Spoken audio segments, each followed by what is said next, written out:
Hey guys what's up. तो क्या हाल चाल है आप सबके। आई होप कि जैसे भी हो बहुत सही हो। बाय द वे गाइस, आज की जो स्टोरी है वो भी कोटा से रिलेटेड है। और अगर आपने मेरी पुरानी वीडियोस नहीं देखी है तो मैंने ऑलरेडी 2 वीडियोस निकाली हुई है जो कि कोटा से रिलेटेड है। और जब मैंने पहली वीडियो निकाली थी उसके बाद से मेरे पास बहुत मैसेजेस आए थे लोगों के।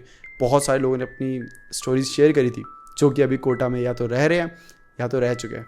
और उनमें से ही एक स्टोरी हम आज सुनने वाले हैं। सो ये स्टोरी हमसे शेयर करी है राजेश ने। Thank you Rajesh for sharing your story with us. और अगर आप सबको भी अपनी स्टोरी शेयर करनी तो नीचे दिए गए हुए जीमेल पर आकर आप अपनी स्टोरी शेयर कर सकते हैं। And now let's start this video. So Rajesh, सबसे पहले हम राजेश के बारे में जानते हैं। राजेश एक ऐसा लड़का है जो कि पढ़ाई में कुछ खास नहीं है, मतलब एवरेज स्टूडेंट बोल सकते हो। वो ऐसा एकदम टॉप लेवल पे नहीं है, टॉपर नहीं है। और उसको पढ़ाई में ज़्यादा इंटरेस्ट भी नहीं है। बट घर वालों के प्रेशर की वजह से वो कोटा पर आ जाता है। वो सोचता है ठीक है ट्राई करने में क्या जाता है। घर वाले भी बोल ही रहे होते हैं कि कर ले, तो वो बस आ गया है।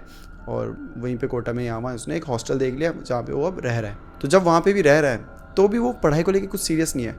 वो उसने यही सोचा होता है कि मैं तो बस भाई मस्ती करूँगा, थोड़ा बहुत पढ़ूँगा और उसमें हो गया तो हो गया, नहीं हुआ तो छोड़ो कोई बात नहीं। राजेश को तो वैसे भी बिजनेस करना था, बस फैमिली प्रेशर में वो यहाँ पे आ चुका था। ठीक है, तो जो उसका पहला दिन होता है वो आता है, वो पहले तो काफ़ी चक्कर लगाता है यहाँ वहाँ, उसको अलग अलग जगह देखता है। और जब वो हॉस्टल देख रहा होता है तो सब लोग क्या देखते हैं कि जो उनका सेंटर है वो हॉस्टल से पास पड़े, राइट, कि हमें हॉस्टल से ज़्यादा टाइम ना लगे ट्रैवल करने का। ये वो राजेश उल्टा था। वो देख रहा था कि उसका जो हॉस्टल है उसके आसपास दुकानें अच्छी हो, घूमने फिरने के लिए जगह अच्छी हो, ये सब देख रहा था। उसको सेंटर से फ़र्क नहीं पड़ रहा था। तो वो बाकी सारे हॉस्टल देखता है और फाइनली उसे एक ऐसा हॉस्टल मिलता है जो कि एक अच्छी जगह में होता है, आसपास थोड़ी दुकानें होती है और उसको वो सही लगता है कि हाँ ठीक है यहाँ रहने लायक जगह है। तो राजेश वहाँ जाता है और जो वहाँ पे ओनर होते हैं उनसे बात करता है। तो वो बोलते हैं कि ठीक है आप यहाँ रह सकते हो। उधर ज़्यादा भी लोग नहीं रह रहे थे क्योंकि वो थोड़ा दूर था सेंटर से, जैसे कि आप सबको पता है। राजेश ने तो वो देखा था जो आसपास घूमने लायक अच्छी जगह, सेंटर से तो उसको फ़र्क ही नहीं पड़ रहा था। तो वैसे ही उस जैसे 2-4 और लड़के थे, उन्होंने भी यही सोच के हॉस्टल लिया था। तो वैसे ये सब एक ग्रुप बन जाता है यहाँ पर जो सारे मस्ती करने वाले हैं, किसी को पढ़ाई से कुछ मतलब ही नहीं है। तो राजेश का जो रूम होता है वो होता है 3rd फ्लोर में। उसके जो बाकी दोस्त वहाँ पे बन गए होते हैं वो सब 2nd फ्लोर में रह रहे होते हैं। 3rd फ्लोर में उसके साथ एक और लड़का रह रहा होता है। ये राजेश का रूम है, उसके बगल में ये वाला उस लड़के का रूम होता है। और ये जो लड़का होता है इससे राजेश की इतनी बातचीत नहीं होती है। और इनका क्या होता है कि इनका जो वॉशरूम बाथरूम ये सब कॉमन रहता है। तो ये रूम है, यहाँ पे एक रूम, यहाँ पे ऐसे ऐसे 3-4 रूम है और एकदम कोने में इस साइड राइट साइड में एकदम कोने में वॉशरूम भी था, बाथरूम भी था जो कि जॉइंट था। तो मतलब एक साथ ही 4-5 वॉशरूम होते हैं और एक साथ ही 4-5 बाथरूम होता है, उस टाइप का था। ठीक है, अब राजेश यहाँ पे आ जाता है और अब ऐसे दिन गुजरने लगता है। 2-3-4 दिन निकल जाते हैं। राजेश अपने दोस्तों के साथ मस्ती करता था, रोज़ का उसका वही होता था, यहाँ वहाँ घूमना। घर वाले की कॉल आ गई तो बोल देना हाँ मम्मी पढ़ाई कर रहा हूँ, बहुत पढ़ाई कर रहा हूँ भाई, बहुत ज़्यादा हेक्टिक है, मैं बाद में बात करता हूँ, जबकि वो कहीं और ही घूम रहा है। तो ऐसे करते करते राजेश ने निकाल दिया अपने 5-6 महीने निकाल दिया। और अब टाइम आ जाता है जब एक फेस्टिवल होता है दिवाली। तो जो हॉस्टल में भी कुछ लड़के होते हैं वो सब अपने घर चले जाते हैं क्योंकि छुट्टियाँ पड़ी होती है और दिवाली में वैसे जाना होता है। तो ज़्यादा तो नहीं जाते क्योंकि वहाँ पे मतलब जो एकदम पढ़ाकू लड़के होते हैं ना वो ज़्यादातर अवॉइड ही करते हैं कहीं पे भी जाना। उनका रहता है कि भाई एक भी दिन वेस्ट नहीं होना चाहिए ट्रैवल में, या फिर घर में जाओगे तो ऑब्वियसली पढ़ाई नहीं हो पाएगी, ये सब करके तो वो नहीं जाते। तो वैसे भी कुछ 2-4 लड़के थे उनके हॉस्टल में, वो बाकी कुछ ऐसे मस्ती करने वाले थे, वो तो चले गए थे सारे। जो राजेश के मेन दोस्त थे वो सब चले गए थे, बट राजेश नहीं गया था। राजेश को था कि यार अब घर जाऊँगा तो घर वाले पूछेंगे कि क्या पढ़ा, कितना पढ़ा, कैसे पढ़ा, वहाँ क्या पढ़ाते हैं, ये सब। पर राजेश को वो सब नहीं चाहिए था, वो उन सब के आंसर्स उसे नहीं देने थे क्योंकि उसे वैसे आइडिया नहीं था कि क्या पढ़ा कितना पढ़ा। तो बोलता है छोड़ यार मैं यहीं रुक जाता हूँ, यहीं मज़े आ रहे हैं। तो ऐसे करता है। अब राजेश अपने पूरे फ्लोर में अकेला खुद रुका हुआ है। 3rd फ्लोर में, 2nd फ्लोर में भी 1-2 बच्चे हैं और जो ग्राउंड फ्लोर है वहाँ पे कुछ बच्चे थे। तो ठीक है ये सब रुके हुए। अब काफ़ी रात हो चुकी होती है, करीबन रात के 12 बज रहे हैं और राजेश को नींद ही नहीं आ रही। उसे बड़ा अजीब सा लग रहा है। वो मतलब करवटें बदले जा रहा है। तो पता नहीं क्यों उसे ऐसा लगता है कि उसे नहा लेना चाहिए, मतलब रिफ़्रेशिंग सा फील होगा, ठंडे पानी से नहाएगा थोड़ा। और मतलब उसे ऐसा फील भी हो रहा था कि टायरिंग सा, अजीब सा। तो ठीक है वो उठता है, अपना टॉवल लेके जाता है और एकदम राइट साइड में, जो मैंने बताया था कि ये राजेश का रूम है, बीच में 1-2 रूम और है और एकदम राइट साइड में कोने में वो बाथरूम है। तो चले गए और बाथरूम में उसने अपना टॉवल लगाया, गेट बंद करा और नहा रहा है नॉर्मली। जब वो नहा रहा है तब पहली बार उसको ऐसा लगता है कि कोई और उसके बाथरूम में आया। तो वो थोड़ा सा ऐसा हो जाता है कि एकदम अच्छा इस टाइम कौन आ सकता है। एक तो रात के 12 बजे हैं, ये बिल्कुल नॉर्मल नहीं है कि कोई बंदा रात के 12 बजे बाथरूम में नहा रहा हो। ये राजेश को भी पता है। वो उस दिन अजीब सा उसे हो गया था कुछ, तो नहा रहा था, लेकिन ऐसा कोई नहीं करता, तो बाथरूम में आना कोई सेंस नहीं बन रही थी। पर ठीक है, अब दरवाज़ा खुला और कोई चल रहा है, मतलब उसे फील हो रहा है कि कोई चल रहा है। तो वो सोचता है कौन। एक तो उसके फ्लोर में तो वैसे भी कोई नहीं रहता, नीचे वाले जो सेकंड फ्लोर में है उसमें भी 1-2 बच्चे हैं, और वो ऊपर वाले फ्लोर में क्यों आएंगे। ये सब राजेश के दिमाग में चल ही रहा है कि वो देखता है कि वो जो चलने की आवाज़ है, जैसे नॉर्मली चप्पल की चलने की कुछ आवाज़ आती है ना, तो वैसे धीरे धीरे धीरे आ रही है। और वो जो चप्पल की आवाज़ आ रही है वो एकदम राजेश के जस्ट जो बाथरूम है, तो ये लाइन से 5 बाथरूम थे और राजेश 4th वाले बाथरूम में था, मतलब 1st, 2nd, 3rd और ये 4th। तो ये जो आवाज़ आई है ये 1st, 2nd, 3rd ऐसे हो के 4th वाले बाथरूम के पास आती है, और वो आवाज़ एकदम रुक गई है, जैसे कि कोई इंसान आया और राजेश के बाथरूम के जस्ट पीछे खड़ा हो गया और अब बस खड़ा है वहाँ पे, ना वो यहाँ जा रहा है ना वहाँ जा रहा है। राजेश ध्यान से देखता है तो एक शेडो भी फॉर्म हो रही होती है, जो कि मतलब थोड़ा सा गेट के नीचे जो गैप होता है उससे आ रही होती है। तो राजेश देखता है कौन है, तो वैसे बोल देता है कौन है भाई, क्या है। तो कोई जवाब नहीं होता और एकदम से वो शेडो गायब हो जाती है, जैसे कि वो चले गई। लेकिन जाने की कोई आवाज़ नहीं आई है राजेश को, मतलब शेडो तो नहीं दिख रही लेकिन कोई गया नहीं है, ऐसा लग नहीं रहा उसको। ठीक है, राजेश अब वापस से इग्नोर करता है, शावर और चलाता है और फिर से अपना मतलब नहाने लग रहा है कि तभी उसे अब फिर से आवाज़ आती है किसी के आने की। बट इस बार ये आवाज़ थोड़ी डिफरेंट होती है। ये आवाज़ पायल की होती है, मतलब कि फिर से उसी मेन डोर से कोई तो डोर खुला, कोई पायल से चल के आ रहा है। अब प्रॉपर आवाज़ आ रही है, मतलब वो बहुत धीरे धीरे चल रही है। एंड देन फिर से सेम ही होता है, वो आती है आती है आती है और राजेश के बाथरूम के पीछे आके वो आवाज़ वहाँ पे बंद हो जाती है और फिर से वो शैडो दिखने लग जाती है। राजेश को कुछ समझ नहीं आ रहा कि ये पायल की आवाज़ कैसे। अब राजेश ने शावर भी बंद कर दिया क्योंकि उस आवाज़ को क्लियरली सुनना था राजेश को। वो बड़ी अजीब सी बात है कि किसी के पायल की आवाज़ आ रही है, तो उसने वो शावर बंद कर ली थी अच्छे सुनने के लिए। और अब वो पायल की आवाज़ नहीं आ रही, शावर की आवाज़ नहीं आ रही और एकदम सन्नाटा है। रात के 12 बज चुके हैं। राजेश भी वेट कर रहा है कि सामने से कोई कुछ बोले, कि तभी एकदम से उसके गेट में नॉक होती है, धम धम धम धम धम धम, बहुत ज़ोर से। राजेश एकदम हिल जाता है अंदर ही कि भाई कौन है, और एकदम नॉक हो रही है, मतलब ऐसा हो रहा है कि वो तोड़ देगा, जो भी बाहर है वो इस दरवाजे को तोड़ देगा। राजेश चिल्ला रहा है कि भाई कौन, क्या कौन है भाई। कोई आवाज़ नहीं, कोई आवाज़ नहीं, धम धम हो रही है और एकदम से वो आवाज़ रुक जाती है। राजेश अंदर ही है, वो थोड़ा डर रहा है, अब वो डर रहा है। और एकदम से क्या होता है कि जो बाकी के बाथरूम होते हैं उन सब की शावर खुद ही ऑन हो जाती है। उसे आवाज़ सुनाई दे रही है कि हर बाथरूम की, जो पहले 3 बाथरूम उससे पहले होते हैं उनमें शावर ऑन हो चुकी है। थोड़ी देर में नल का भी ऑन हो जाता है। उसे पूरी आवाज़ सुनाई दे रही है। उसे बड़ा बहुत ज़्यादा ये डिस्टर्बिंग था उसके लिए। और फिर से उसे नॉकिंग की आवाज़ आती है इन तीनों बाथरूम के। जो इसका राइट साइड वाला था उसमें कुछ नहीं हो रहा था, पर जो लेफ्ट में जो 3 बाथरूम थे उनमें नलके की आवाज़ आ रही है, शावर की आवाज़ आ रही है और साथ में उन तीनों के गेट में नॉक कर रहा है कोई बहुत ज़ोर ज़ोर से। राजेश बहुत ज़्यादा डर गया है। अब राजेश को समझ नहीं आ रहा क्या करे। वो इतना डर गया कि वो अपना शावर भी ऑन नहीं कर रहा। वो नहीं चाहता कि उसका शावर ऑन हो और उसकी भी आवाज़ उसे आए, या बाहर जो है उसको कोई, एक होता नहीं है तुम जब डर जाते हो तो तुम बस कोई हरकत ही नहीं करना चाहते, कोई मूवमेंट नहीं, कोई साउंड नहीं निकालना चाहते। वही हालत राजेश की हो चुकी थी। वो समझ नहीं आ रहा था उसे कि क्या करा जाए, कि तभी एकदम से सारी आवाज़ बंद हो जाती है। नल के बंद, दरवाजे में जो ऐसे बहुत ज़ोर ज़ोर से नॉक कर रहा था वो बंद, शावर बंद, फिर से एकदम से पिन ड्रॉप साइलेंस। राजेश को कुछ समझ नहीं आ रहा। क्या राजेश वापस अपना शावर ऑन करे या वो बाहर जाकर देखे। बाहर जाके देखने में भी उसकी बहुत ज़्यादा हालत ख़राब हो रही थी, क्योंकि उसे नहीं पता बाहर क्या है। और ये पायल की आवाज़ के बाद तो बिल्कुल देखना ही नहीं चाहता। और फिर उसको एक और आवाज़ आती है, किसी लड़की के चिल्लाने की, बहुत ज़ोर से चिल्लाने की। और वापस से वो राजेश के जस्ट डोर पे ऐसे नॉक करने लगती है बहुत ज़ोर से। बस चिल्ला रही है। राजेश मतलब उसके तो होश उड़ चुके हैं। उसे समझ नहीं आ रहा है कि वो क्या करे इस टाइम पर। राजेश कैसे तो करके गेट खोलता है और भागता है। वो सीधा भागता है। राजेश जब भाग रहा है ना, तो क्या होता है, यहाँ पे उसका बाथरूम होता है और जस्ट थोड़ा सा आगे आओगे तो यहाँ पे सारे वॉश बेसिन होते हैं कोने में, और मतलब 5 ही वॉश बेसिन होते हैं और ऐसे बहुत बड़ा सा एक शीशा लगा होता है। तो जब वो ऐसे भाग रहा है, वो शीशे की साइड हल्का सा देखता है, उसकी नज़र जाती है, तब वो देखता है कि जिस बाथरूम में राजेश था, जिसमें वो नहा रहा था, 4थे नंबर वाले में, उसके जस्ट बाहर एक लड़की खड़ी हुई है, जिसके बाल पूरे उसके आगे की साइड है। अजीब सी, उसने कपड़े भी अजीब, मतलब कपड़े पे तो ध्यान ही नहीं आता, एकदम काले रंग के अजीब से थे। पूरे बाल आगे की साइड है, जैसे उसके हाथ अकड़ गए हैं, मतलब इस टाइप से उसके हाथ ऐसे थे और नीचे की साइड थे। और वो ऐसे राजेश की तरफ देख रही थी। राजेश पागल हो जाता है, वो भागता है सीधा अपने रूम में, गेट बंद, लॉक पूरा, और जाके सीधा अपने बेड के ऊपर बैठ जाता है। सीधा फ़ोन निकालता है और अपने बाकी दोस्तों को कॉल करने की कोशिश करता है। रात के अब इस टाइम पे रात के करीबन 1 बज चुके हैं। 1 घंटा उसने बाथरूम में बिता दिया जब उसके साथ ये सब हो रहा था। और राजेश से बोला नहीं जा रहा, कुछ नहीं बोलने के तो छोड़ो, राजेश कॉल कर रहा है, उसके हाथ काँप रहे हैं और कॉल कोई उठा ही नहीं रहा। ऑब्वियसली बहुत रात हो चुकी है, शायद सब सो गए होंगे, आधे दोस्त तो उसके यहाँ पे थे भी नहीं, वो अपने घर जा चुके थे। उसे कुछ समझ नहीं आ रहा। अब राजेश के पास ये भी ऑप्शन था कि वो बाहर जाकर सबके दरवाजे नॉक करे कि भाई खोलो खोलो करके, लेकिन वो ज़्यादा डेंजरस लग रहा था क्योंकि उसे बाहर जाना पड़ता और उसे पता है बाहर क्या है। तो वो बस अपने रूम में ऐसे बैठा हुआ और वो बस कैसे तो करके भगवान जी के मंत्र पढ़ रहा है। वो बस भगवान के नाम लिए जा रहा है कि प्लीज़ भगवान बचा लो, प्लीज़ भगवान बचा लो। और ये सब चल ही रहा होता है कि फिर से राजेश को आवाज़ आती है, वही पायल के चलने की।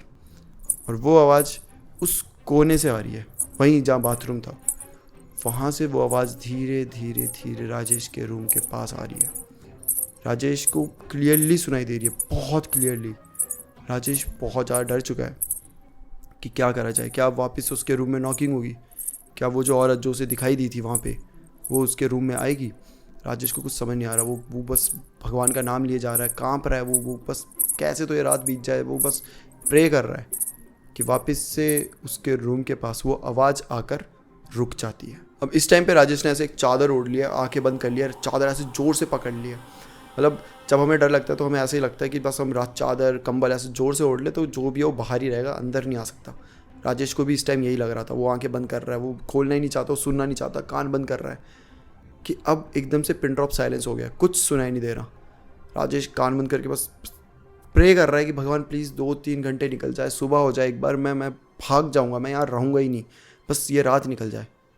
कि तब एकदम से उसे आवाज़ आती है कि दीवार में कुछ तो ऐसे मतलब जैसे नाखून या कुछ भी पैना सा तुम दीवार पे मारते हो तो कैसी आवाज़ आती है, उस टाइप की शार्प सी आवाज़ आ रही है।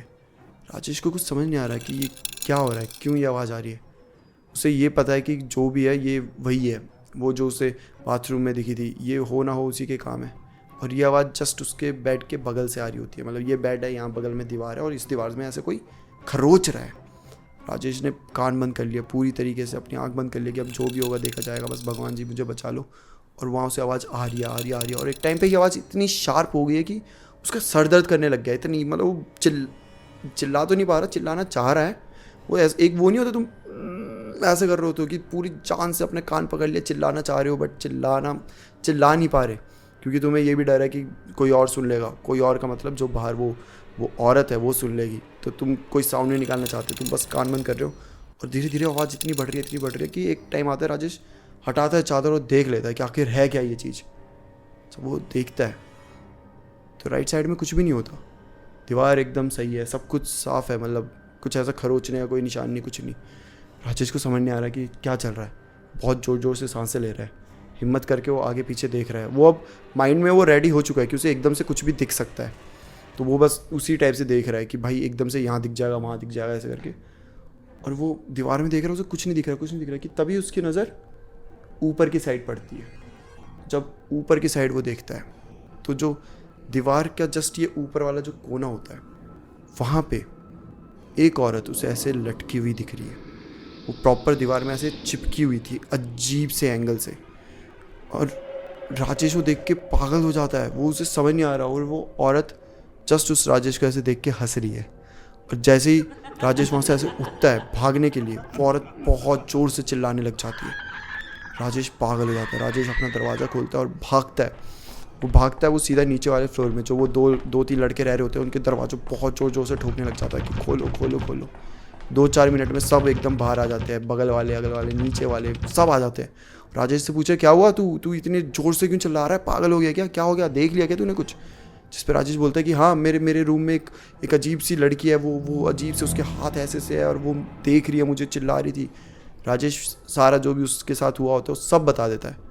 जब सबको ये सुनने में आता है तो सब ऐसे एक दूसरे को देखते हैं कि भाई ये क्या, मतलब सही भी है ये बात कि बस ऐसे ही राजेश हमें पागल बना रहा है।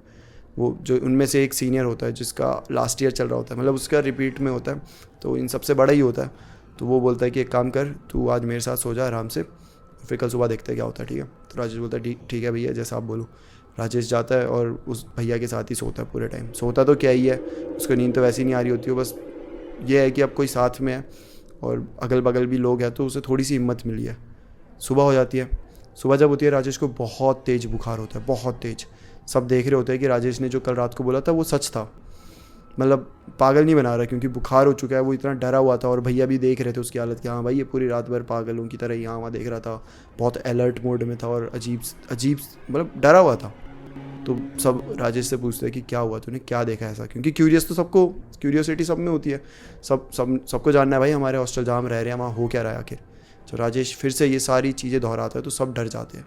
पूरे हॉस्टल में एकदम से डर का माहौल फैल गया। एक तो प्रॉपर सारे लोग नहीं है वहाँ पर, यही बच्चे कुछ 7-8 लोग हैं और फिर राजेश को ये सब दिख रहा है। अगले दिन बुखार हो गया, किसी को कुछ समझ नहीं आ रहा। राजेश को डॉक्टर के पास ले जाया जाता है, दवाइयाँ दी जाती है। राजेश वापस आ गया है रूम में वही भैया के साथ ही, और वो बोल रहा है कि मैं उस रूम में नहीं जाऊँगा, मेरा सामान कैसे तो करके नीचे लेकर आओ, मैं नहीं जा सकता।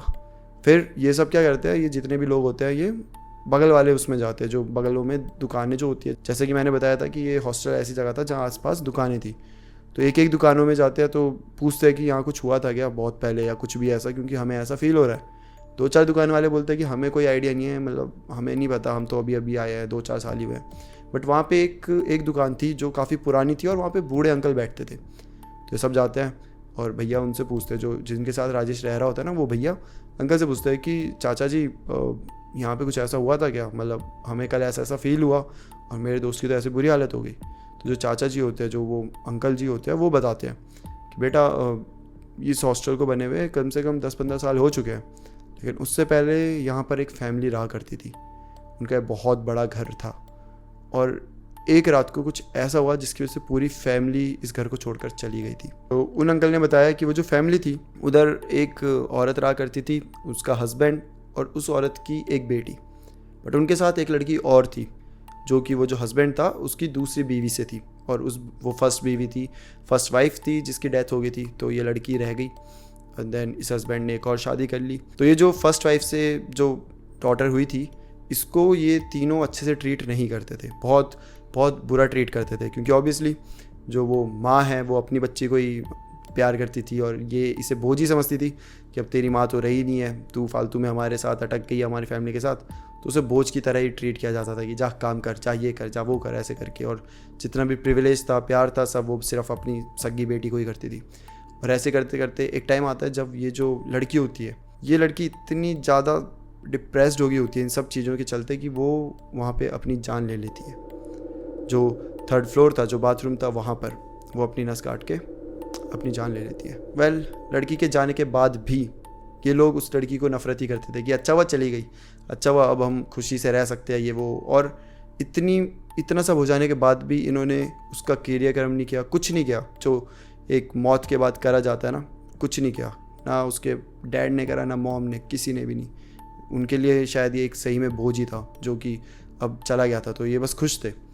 बट जो क्रियाक्रम नहीं करा, कुछ नहीं करा, इस वजह से जो वो लड़की थी शायद उसकी आत्मा को शांति नहीं मिली और उसकी आत्मा वहीं भटकती रही। तो कुछ दिनों बाद जो फैमिली वाले थे उनके साथ बहुत सारी अनयूजुअल एक्टिविटीज़ घटने लग गई थी, जैसे कि किचन में उस लड़की का दिख जाना। रात को ये सब सो रहे हैं तो वो लड़की जिस रूम में उसे एक ऐसे बेकार सा रूम दे दिया था वहाँ पे वो सोती थी, वहाँ से आवाज़ें आना, जैसे कि अभी भी वहाँ पे वो लड़की है, रो रही है, चिल्ला रही है। ये सब आवाज़ें जब आने लग गई और धीरे धीरे जब फैमिली को रियलाइज़ हुआ कि हो ना हो उस लड़की की आत्मा अभी भी इस घर में कैद है, तब ये फैमिली इस पूरे घर को छोड़कर चली जाती है। वो अब कहीं और रह रहे हैं और फिर वो इस घर को थोड़ा सा कंस्ट्रक्ट करके हॉस्टल टाइप में बना देते हैं। मतलब 2-4 रूम और बना दिए। पहले तो बड़े बड़े रूम थे, इतने सारे रूम नहीं थे, 2-4 रूम थे, वो बड़े बड़े थे, बट अब उन बड़े रूम को थोड़ा डिवाइड करके 5-6 रूम बना दिए। तो ऐसे ही करके ये बाद में हॉस्टल बन जाता है।